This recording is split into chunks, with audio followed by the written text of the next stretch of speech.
Boxing Voice.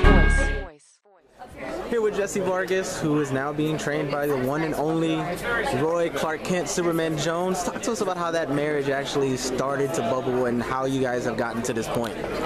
Well, you know, as you said, we're working together, and I'm very fortunate, very happy, and feel blessed for having the opportunity to work with him, you know, and having him in my corner, and having him guiding me, you know, in each fight. Now, this is the first camp together, and I'm very happy with how it's turned out.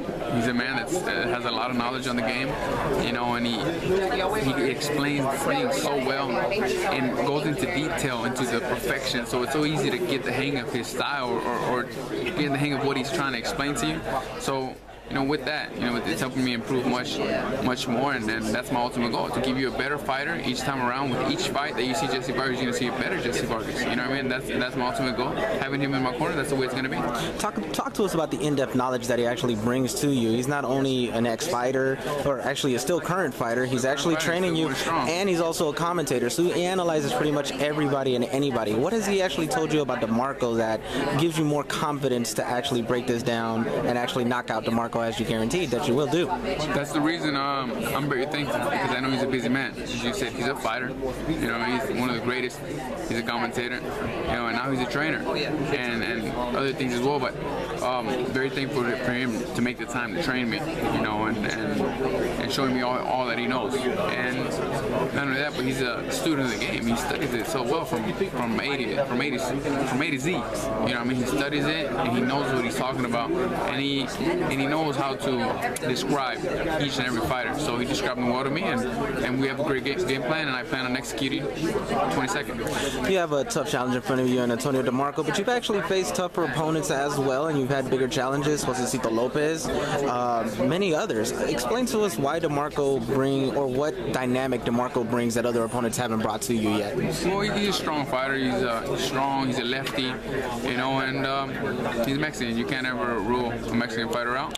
You know, I know myself, you know, we don't give up, but you know, I feel I have a bigger heart, and that's gonna play a part coming over 22nd. You've always been cool, calm, collective, but something Demarco has said just kind of made your blood boil. Explain to us, talk to us about that. Yeah, well, I have a lot of respect for him. You know, I have a lot of respect not only for him, for every fighter.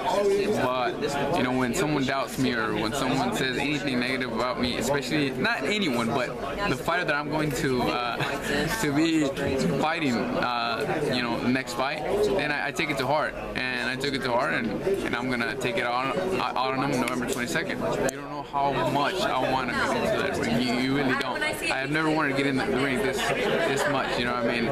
I'm anxious, and I'm ready, and I'm prepared to the fullest. I have a great team in Angel Heredia, Roy Jones Jr. So we're going for the victory, and then there isn't another option for me.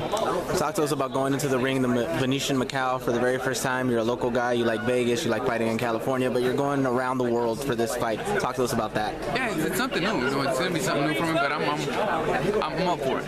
You know what I mean? I'm open always for new experiences, and it's a great opportunity. You know what I mean? I'm gonna be able to grow up on a new fan base there.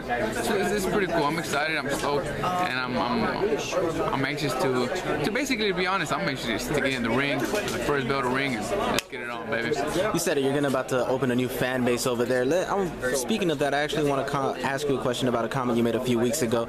Something you stated, it might be misquoted, but you said that if you impress in this fight, I know your focus is on this fight, it'll open up the doors to a Manny Pacquiao fight. Do you see yourself fighting him at the Venetian sometime next year, around this time actually, if you do impress? Well, that's up to my promoter, Bob Brown, my manager, Cameron Duncan. I'm up for any challenge, and I want to fight the best. You know, first I have to perform well, perform great, you know, on November 22nd, and that's the plan. God willing, yeah. I mean, Pacquiao's definitely a possible fight between him and I, and in Macau, hey, I'm open to it. You're a champion at the 140-pound division. Top Rank is now actually opening, and and willing and opening the doors to fighting with Golden Boy promoted fighters. Which one of that stable would you like to fight? Danny Garcia is the lineal. Well, that's great because it's gonna make for great matchups, and I'm open to fight whoever they want me to. You know what I mean? Top rank, Bob Burnham as my boss, Cameron Duncan as my manager. So whoever they want me to fight, speaking with Roy, let's make it happen. But first, right now we gotta focus on the tournament. Where can the fans get to know a little bit more about you? Facebook, Twitter, Instagram. Yeah, if you get a chance, follow me on Instagram, Jessie Vargas Oficial, Twitter, Jessie_Vargas JV, and stay up to date with everything. What could we expect from you on the 22nd? A great fight, and a great victory, and I'm going for the knockout.